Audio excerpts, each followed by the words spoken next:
Hello, everyone, and welcome back for another episode of FMLPK. We're here with Salman and Big Dog Murtaza. Just a quick reminder first, the deadline is Tuesday, 2nd Feb, 9:30 p.m. Pakistan Standard Time. Be sure to make your changes before that. Luckily, no FA Cup fixtures to consider before making your changes. So that's a positive. And hit the like and subscribe button to give us some support and join our league right here. And you can follow our Twitter handle for our final teams most of the time, which is right before kickoff, usually an hour or two before kickoff. And with that out of the way, let's start off with Salman, as always. Let's bring up his team here real quick. Salman, tell me how you did this week. Well, decent points, but quite disappointed with Pep. Although I think you shouldn't be disappointed with Pep. I actually had three defenders who didn't play. Dyer didn't play, Cancelo and Stones, and so I lost a lot of points. City kept a clean sheet. That's potential 12 points, which I should have had, which I missed. But I still got 49 points. I've jumped one spot in my private league, and I'm now number 3 in the other league that I'm playing. So overall, it's okay. I'm just disappointed with both Cancelo and Stones not playing. I would have expected at least one of them. But that's the thing. Like with these fixtures now coming so thick and fast. Yeah. And like with Pep Guardiola's rotation policy, which no one seems to know what it is, I mean, we should have kind of half expected it. We've had that discussion. We've had that discussion, but if you look at Ruben Diaz, he's been safe from that rotation risk. He's played every game since he started. I think he missed the first couple of games of the season, but apart from that, he's been the most regular player in the team. And obviously, City have benefited greatly because of his talent and capability. But I think if you look at it on the positive side, I do expect Cancelo and Stones to start, and maybe in the same vein, Sterling will start. So that should be a good sign for Sterling owners. For this game week. So aren't you at all concerned about Laporte's reintegration sort of back now into the playing 11? Do you think that's going, now that he's back from injury? Aren't you concerned it might affect Stones' playing time a little bit, or Cancelo's? Yeah, so one of them will have to go. I've got both. City have a relatively tough run of fixtures coming up, so one of them will go, and some other defender comes in. But as of right now, surely they'll get switched around. I think. Yeah. Because of the fixtures. Okay. Yeah. So one of them will go, but right now I'm going to keep both of them. They're playing Burnley away. Burnley don't score, haven't been scoring. So if they start, that's a easy clean sheet, easy 12 points coming in. All right. So any planned changes for the coming game week? Yeah, so I'm looking at dropping Adams, which I've been thinking of doing for the last 4 weeks, just haven't been able to do it, and bringing in either Wilson or Antonio. Okay. The both seem like good enough changes. Yeah, and the advantage with Wilson is that they're playing. They've got some easy matches. Yeah, and so have West Ham. I mean, West Ham have Villa away, but after that they're playing Fulham and Sheffield. So those are relatively easy matches. But West Ham are in great form also. Yeah. And Newcastle have done well. I mean, the Wilson, I think, scored 13 or 15 points, 13 points this game week. But Newcastle have tough games coming up after this easy game.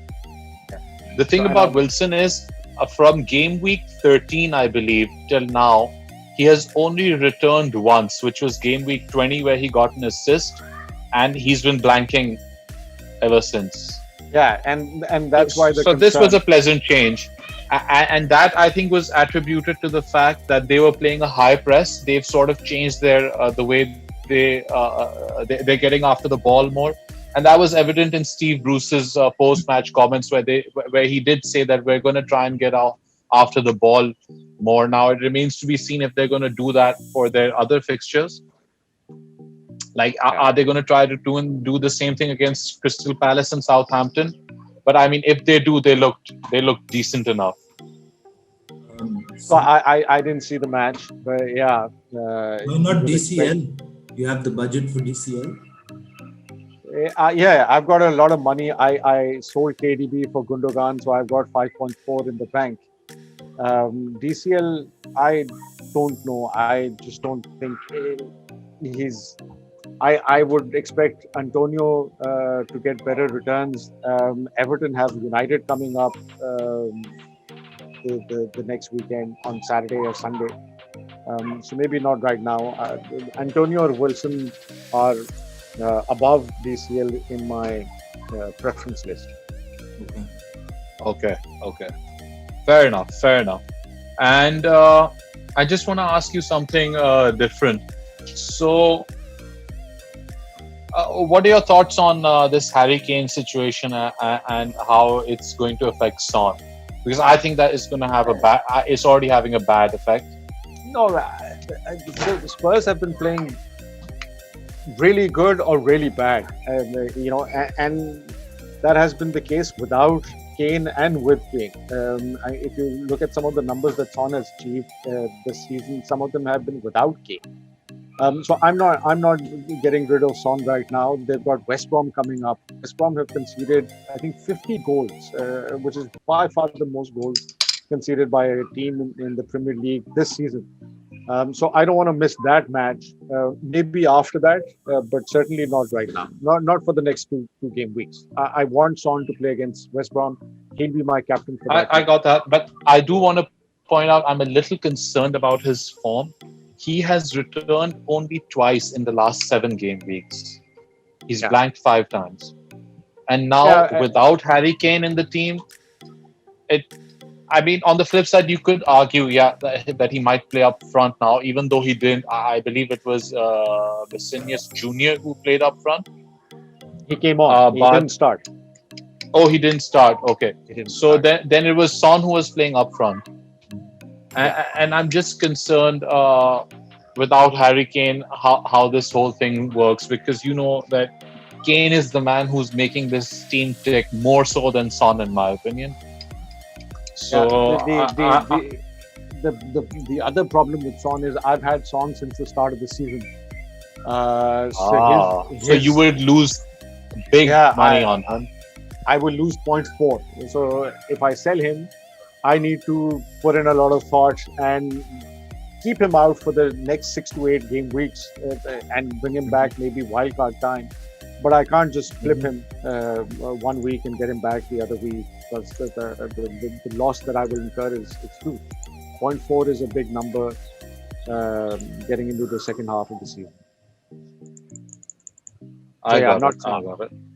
All right. Adams is losing value. He has to go out. Agreed. All right. And so who are you going to get in place of Adams? Either Antonio or Wilson. I'm leaning towards Antonio. Antonio. Okay. All right. So let's bring Murtaza's team up now. Murtaza, how'd you do? I had Son as captain, man. Ouch. But I got home safe, 56 points. Not that bad. I'm looking at it. Yeah. Holistically, I'm at 1300 points. It's fine. I'm hitting the average. No major damage. Yeah, of course. My biggest concern right now is freaking Robertson, bro. He's I was happy clean sheet aa rahi hai, although I don't know, they're not looking too offensive now. Trent was looking better than Robbo, whereas it was the flip earlier season, and I want to get him out for Maguire. I've decided that. Yeah.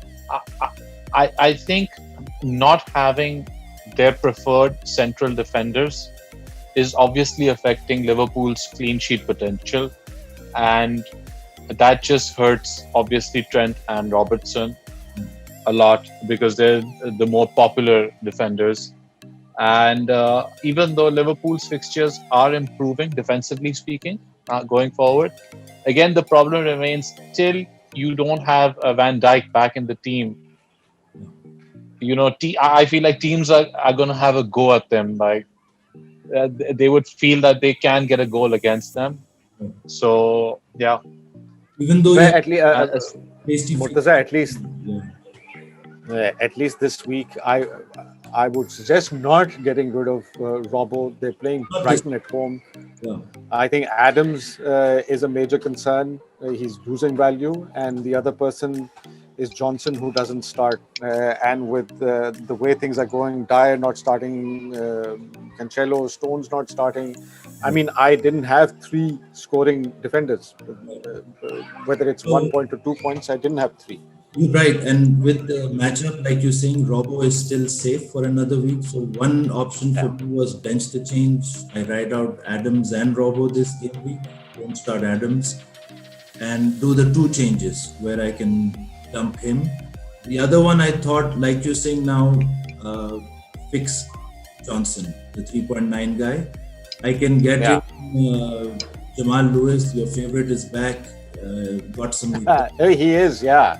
4.3 में है अभी, and like you're saying, as a 5th defender down there, it's not a bad call to have some, given if the big ones don't start. Or my option I was looking at was the captain from Leeds. He's also 4.3. Yeah, that's a good choice. So any starting defender in place of Johnson, at least you're getting 2 points if some of your defenders don't end up starting. Can I suggest a Joel Veltman of Brighton? He plays really well. I've seen him for a couple of matches. He's really fast. He's 4.3. He's starting all his games. Yeah, and the way they looked last night, man. They shut down that Tottenham team. And they've got Burnley coming up. Yeah. Well, they have Liverpool now, but after Liverpool, Burnley, Aston Villa, Crystal Palace, West Brom, Leicester, Southampton. Some juicy fixtures.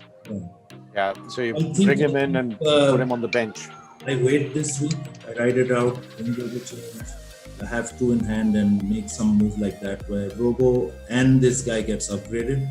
I can get Maguire in and strengthen my team. Well, aren't you losing value on Adams?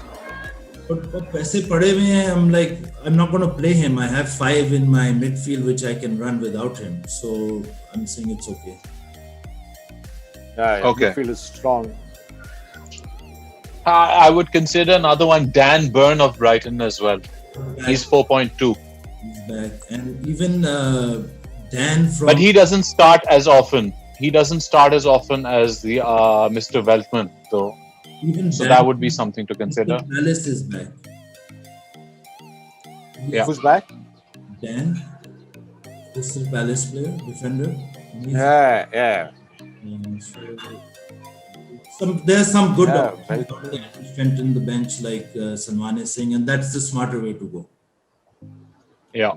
All right. So anything to add? No, let's get to your team. Man, I just want to start off by thanking Salman.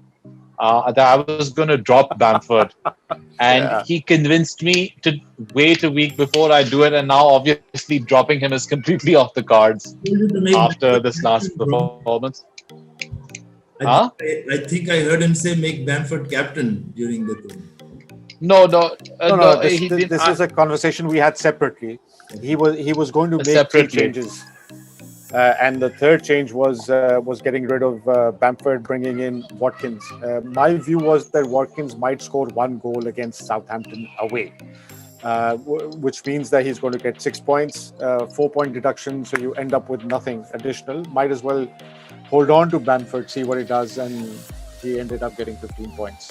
So, and I mean, I did not expect this performance against an informed Leicester. Yeah. So I think surprise for everyone. Yeah, so now it's sort of that result has sort of changed everything for me. And I scored with the -4. I ended up netting 56 points in total, which is all right, I guess. I mean, above the average or global average, but not good enough for our private league at least. But I mean, I think what you need to do is just keep a track on who's on top. So the guy on top scored 41 points. So you're plugging the gap between yourself and the guy on top. Of course. In that regard, yeah, I did all right, but still not good enough. Still not good enough. The key mistake that I made, I took a captain with Cancelo as being captain, and that was fine in my opinion. The mistake I made was vice captaining DCL. I should have stuck with Salah. Yeah. You know, I, and the way that I sort of set my team up is first I set my team up in the most ideal scenario. So when I had set my in case I forget to make any changes, I should be set up for that game week because they're coming in so fast. You know, you just sometimes slips your head. So I had Captain Salah, but you know the way he was playing and that stupid captain poll that comes out every week. I read that and I was like, "Ooh, I got to get rid of Salah." You know, I got to take a punt on someone, and that's what ultimately really hurt me. I could have had 13 additional points, but oh well, lesson learned. And I think advised this some episodes ago. Okay, don't go for the cap and vice cap from same team. And absolutely. People got burned this game week with the Sterling and Sterling and Cancelo combination. My vice captain was from a different team, but I got burnt by DCL. Bambi just couldn't do anything, and that was down to the tactic. I mean, Everton were really poor though. They just did not seem to have that desire that Newcastle had. They weren't getting after the ball, and it's just not like. And Carlo Ancelotti said this after the match. That it's not. Quality is not enough. You've got to have that hunger to get after the ball and sort of play. So hopefully they're going to correct that against Leeds. I do anticipate that there is chance for goals there. So my plan for this week is no changes. I do take comfort in the fact that Cancelo and Stones were both benched, so I imagine that they will start this next game week. Hopefully, man. Right now you can see I've set up in a 3-4-3. I've got Saka on the bench, but something is telling me I somehow need to squeeze him in. Saka needs to be there. Saka has a relatively easy game. Arsenal have been doing really well. I'm thinking of benching Son and playing Saka instead. At Man U. Saka, Arsenal play Wolves, and Tottenham are playing Chelsea. So there's some merit. Wolves are not doing that well, you know. Yeah. So and Saka's on fire. So I'm going to monitor his injury situation. So I might make that change. And I'm captaining Salah against Brighton. But who knows? I might just captain Maddison because they're playing against Fulham. I expect them to bounce back, Leicester to bounce back. I could also captain Cancelo. So I don't know. Yeah. Let's see. Under normal circumstances, I would have made Cancelo my captain as well. I'm just scared of him not starting or being. No, I think he starts now. Yeah, after being rested. So he starts. The other problem with Pep is he takes his players off before 60 minutes. That's what he did with KDB a couple of weeks back. That's what he did with Gundogan. I think a couple of weeks back when he got 2 goals, he was taken off 55 minutes. So if they get taken off before 60 minutes, that 6 points turns into 1 point, and it just spoils the whole thing. Then you'll be left really mad. That's the only worry with a City defender, because a midfielder scores, he bags those points before 60 minutes. but a defender gets those additional 4 points once the 60-minute mark hits in. So that's the worry. But Cancelo would be a great person to have as a captain this game week. Burnley away, it's an easy game. What about you, Salman? Who will you captain? Don't know. Don't know yet. In a perfect world. In a perfect world, it would have been Gundogan. Okay. What about you, Murtaza? Mo Salah it is, bro. I shouldn't have messed with Yeah, I don't have Salah, but he's the obvious choice. And they're playing Brighton at home. With Mane there. We got the news late, but that would have been a sure shot. Mm-hmm. I mean, I've got enough money to chuck out Son and bring in Salah. In fact, I think I can. That's an easy one. Getting rid of Fernandes, because Fernandes hasn't been performing as well. So getting in Salah for Fernandes would also be a possible move. Tottenham has a potential double game week coming up in 20. Who? Not Tottenham, sorry. City, So, City might have. Yeah. City have played the least number of games, I think. City have played. They have a game in hand. Everton Villa have the least number of games that they've played, both at 19. But so it's going to get a little wonky in the next month or so. But although it's a little too early, but keep an eye out for game week 29, which is when the FA Cup quarterfinals are going to happen. There are currently 10 Premier League teams which are contesting in the group of 16. So that's something to watch out for. But yeah, having a Villa player or an Everton player might prove to be handy, keeping in mind that they've only played 19 games. Can I ask you a quick question, real quick? Yeah.